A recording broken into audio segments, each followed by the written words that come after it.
It wasn't a little girl. I was camping with my husband and his family at a small, remote lake in New Mexico. There were about 10 people in our group and another group of 6 people in the next campsite. It was nighttime and both groups were doing typical activities, making s'mores, having a few drinks and telling stories, when we all heard what sounded like a little girl yelling out for help. Neither group had children with them, but we were all positive we were hearing a little girl and decided to search the area where we heard the noises from together. There was a field behind our campsites, and we all saw a very tall, pure white figure standing maybe 100 feet away from us in the field, making the noises. We all agreed this thing looked maybe 6 feet tall, skinny, and white as can be. We made our way closer to investigate, but whatever it was that we saw started backing off as we got closer, and it disappeared into the trees. All night we continued to hear a little girl calling for help as we tried to sleep. The Walking Dead. I'm a psychiatric nurse, and early in my career, I worked at a residential mental health facility. One of our residents was an elective mute, which means that he couldn't talk, but there were no medical reasons as to why. He had spoken earlier in his life and in fact seemed quite normal back then, with the exception of being close to 7 feet tall. He'd been raised in the Deep South and joined the military when he was 19, but one night he vanished.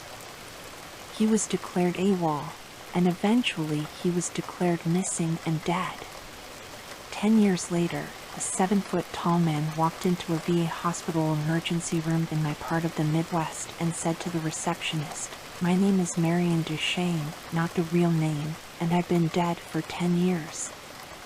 Those were the last words he ever spoke. He was covered with dust, and he was wearing the same clothes he'd been reported to be wearing the night he vanished. His social security number had not been used, and he had no identification on his person. However, they were able to identify him, I guess via fingerprints. The family was notified, but they said they had already grieved their lost man and that whomever was claiming to be him simply could not be. They demanded not to be contacted again. Marion paced all day every day, moving his mouth that looked like talking or muttering, but no sound came out. He had an unnerving habit of throwing his head back with his mouth wide open as if he were laughing heartily, but not even a breath could be heard. If I talked to him, he appeared to listen, periodically throwing his head back in that laughter-mimicking way of his. Various medications were tried, but they did not affect him either positively or negatively. Occupational therapy did nothing because Marion would just grin, and unless told to stay put, he'd get up and start pacing again. On my last day at that job, the last thing I saw was Marion, pacing in the parking lot, throwing his head back to laugh. Later, I wondered if all along I'd been dealing with a ghost.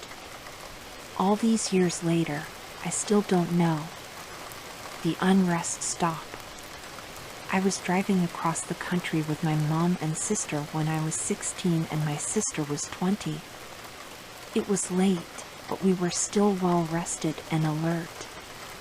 We were driving along an interstate and needed gas and a bathroom break, so we stopped at the only rest stop in 200 miles. There was a van full of teenagers on a road trip at the gas station, as well as a small gray car parked at the pump in front of us with 2 young men standing still outside of it. When we got there, everything felt wrong. We'd been on the road for days and seen many rest stops at night and had never been afraid until then. My mom and sister went inside and I stayed in the car. I heard the teenagers say they were creeped out and couldn't get the pump to work, and they left in a hurry. I was watching the car in front of us, and the 2 men had not moved at all. Not an inch. They weren't talking. They weren't on phones. They were just standing there, still as stone. My sister and mom came running back out to the car, and when they got in, the two men slowly turned to look at us while not moving or pivoting the rest of their bodies, and I swear to fucking shit, we all saw the same thing. They had eyes dark as pitch and empty. Truly empty. Not black. Not reflecting any light at all. Just a void. We sped out of there and didn't stop until we were in the next city. The worst thing about the entire experience? We couldn't find the place on any map. We knew exactly which spot on the interstate to look, and we couldn't find it on Google Maps or any paper map we had. We even asked locals about the creepy gas station out on that stretch of road and got only confused looks. We've traveled on that interstate since, and there is no rest stop. It came for us in the graveyard. We were driving my friend's really old beat-up Subaru through a massive graveyard. We stopped and walked down a hill and came across a little pond. There was someone sitting on a rock on the other side of the pond. The figure was all black, and we couldn't make out any features other than the fact it looked like a man who was wearing some old-style top hat. We stupidly waved and shouted, "Hi!" He didn't show any acknowledgement and continued sitting still on the rock. All of a sudden, he jumped to his feet, started running to us on the water, and then vanished in thin water about halfway on the pond. My friends and I screamed and ran back to the car. The car wouldn't start, and we heard something banging on the back of the car. It wasn't a constant bang, but every few seconds or so we'd hear it. Nobody was outside from what we could see in the dark, but something was making a noise on the car. I opened my phone and started dialing my mom to come give us a boost, but I had no service. None of us had any cell service. The next 30 minutes were spent trying to get her car started. No banging was heard afterwards, but we felt this heavy pressure around us. Finally, the car started and she hit the pedal to the metal. We sped out of the graveyard so fast. Immediately crossing the gates, all of our phones regained cell service. One thing I know for certain is that someone or something was out there, and it was not an animal or a human. It was good to see an old friend. When I was 37, I went to my high school reunion. I flew to the nearest airport and rented a car. The distance was about 35 miles through a very rural and almost abandoned part of the country. About 3 miles outside of town, I see someone on the side of the road, flagging me down. It turned out that it was one of the guys I had attended school with. Jim, not his name, gets in the car and we start talking. I had not seen him in 20 years, but he still looked the same, maybe a little older. We get to town and I ask him if he wants to come to the VFW and have a drink. He says, "No, just take me home." Jim's parents had lived only a few blocks from my grandmother's house. I turned in that direction, but he said to take him to the outskirts of town. There was a mobile home park out there, and I figured that is where he lived. When we reached the end of the turnoff, he said, "Just drop me here." It was good to see you again, and he walks off into the night. I go to the VFW, met some of my old classmates. We start to talk. As we are talking about who is coming to the reunion, I mentioned that I had just picked Jim up 3 miles east of town and had dropped him off.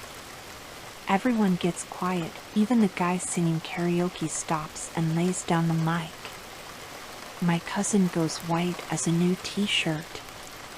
"Barb, Jim died on that curve 8 years ago. Rolled his car. We were all at his funeral, I was told." I started to feel really dizzy, and I went out to the car to take some deep breaths. There on the seat is the local newspaper, printed 8 years previous, containing Jim's obituary. I still have the paper. Hell hath no fury like a woman scorned. After we moved into our home, we were told a woman had died there at the hands of her abusive husband. She hated men. My dad would wake up with scratches all over himself, and whenever my brother was mean to my sister or I, he would have scratches on him as well. One day, my brother hurt our sister when he hit her with something. When he woke up later that night, he had a horrible bloody nose. The day we moved out, my brother accidentally broke his twin's arm trying out a wrestling move. He swears that he would have died that night if it wasn't our last night in that house. Death came for him. I was standing in my parents' room, talking to my very sick dad at the time. He was dying of stage 4 esophageal cancer. I got the feeling something was behind me. I looked towards the doorway to the living room, and something about 4 feet 6 inches and fully black is peeking around the corner with its hands on the door frame. I ran towards it, and it slipped back around the door. When I got outside the doorway, there was nothing. My dad was completely confused when I stepped back inside the room when I tell him. People who stayed at my house in my dad's final days claimed to have seen it. My mom saw the figure on multiple occasions in multiple places until he passed away. We haven't seen it since. My mother attracted evil. After my parents divorced when I was a teenager, I lived with my mother. I experienced lots of paranormal happenings.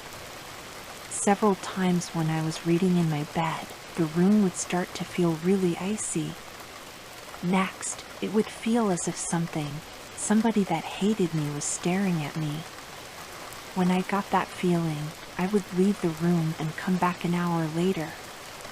Sometimes during the day, I would see a shadow figure sneaking along my bedroom walls. Something in the flat was pretending to be my dog. I went into my room and heard a deep growl from under the bed. My dog wasn't capable of making a noise that deep. It sounded like either a really big dog or a man doing his best dog impersonation. Other times, my dog would whimper and pace in the room next to mine, but wouldn't come when called, as if he was afraid of something in the hallway. When I moved in with my father, the paranormal activity stopped. Evicted by a ghost. Shortly after college, I got married. We immediately moved into a basement apartment because that's all that was available within our budget. This place had a poltergeist, and my wife was terrified. Whatever resided there with us made it clear it wanted to live alone. Dishes, glasses, and other items would fly off the shelf. My wife was hit several times. There was always an ominous feeling like we were being watched. At night, when we walked through the apartment in the dark, there would be insanely bright flashes of light that would illuminate the entire room. One night while we were going to bed, as soon as my wife and I walked into the bedroom, we heard a voice from nowhere say, "Move." My wife looked at me. I looked at her. I said loudly, "You've got it, bud." We moved out 2 days later and stayed with family. The old lady who owned the place died a few months later, and the house was torn down. It is still an empty lot to this day, nothing but grass and a tree. I still drive by it every now and again. The Death March. My dad used to work as a corrections officer at a rural prison. He drove the perimeter of the property for his entire shift, where he would check empty buildings for runaway inmates. It was generally a boring job. One night, my dad was parked on a hill reading a magazine when he started to feel a thumping in his body. He described it as the feeling you get when speakers are playing a song with really heavy bass. He put the magazine down and checked his rearview mirror where he saw someone outside the truck. He grabbed his pistol and jumped out of the truck with his weapon drawn. Outside the truck, he realized it was a procession of Native Americans walking through the truck and directly through his seat, only to disappear at the exact spot he was sitting. He said it was clear they were ghosts because many of them appeared injured. This went on for a few seconds, and then the whole procession disappeared. He called the other perimeter guy on his walkie to try to explain, and the other guy almost immediately stopped communicating. Turns out the other guy had seen this happen before but didn't believe in ghosts, so he wouldn't talk about it. The demon's room. I worked as a forensic nurse in a hospital's lockup unit. We had one older lady who swore she was being haunted and abused by a demon she would call Tiberius. So many crazy things happened while she was on the unit. We'd go into the room, do normal care, leave, and seconds later she'd start screaming bloody murder. We'd run into the room to find her looking like she'd been in a fight with a boxing champ. Bloody lip, black eye, markings all over her body. No one ever saw her doing this stuff to herself. Things would get moved around the room by themselves. At one point she was in protective restraints because the doctor thought she was hurting herself. There was no way she could have moved or done anything to herself while in these restraints, but new marks would always appear or her tray cart would be across the room. The room was secure, so there was no way someone else was doing this. When we asked her questions, she'd just say it was Tiberius. After she was discharged, we always had trouble with that room. If there was going to be a rapid response or code, it happened in that room. One night a guard reported lights blinking on and off. It was that room. Freaked out at gym. In high school, the place I worked at was basically a giant gym, and gymnastics classes were also held there. One day, I came in and a girl I worked with was freaked out. During the gymnastics class she taught, one of the kids was staring up at the ceiling. When she asked the kid what he was doing, he said, "There's a little boy up there," and pointed at the ceiling. Later, 2 different coworkers came out of the gym, visibly shaken. Apparently, a pair of 5-year-old twins went down the slide and then just stared up at the ceiling. Later that same day at a party I was working in the gym, I pushed a little boy on the giant swing we had. He, too, began to stare at the ceiling. He then said directly to my face, "Hey, there's a little boy up there." We all told our manager about the 3 separate experiences, so the next day, when we had downtime between parties, our manager checked out the cameras. He called us in to look at the live stream of the security footage, which showed the giant swing going back and forth in the gym. Nobody was in there. I like to think that it was a little ghost boy who truly just wanted to play, and he finally got to go on the swing when everyone was gone. Ghost boy at the pool. I worked at a public pool.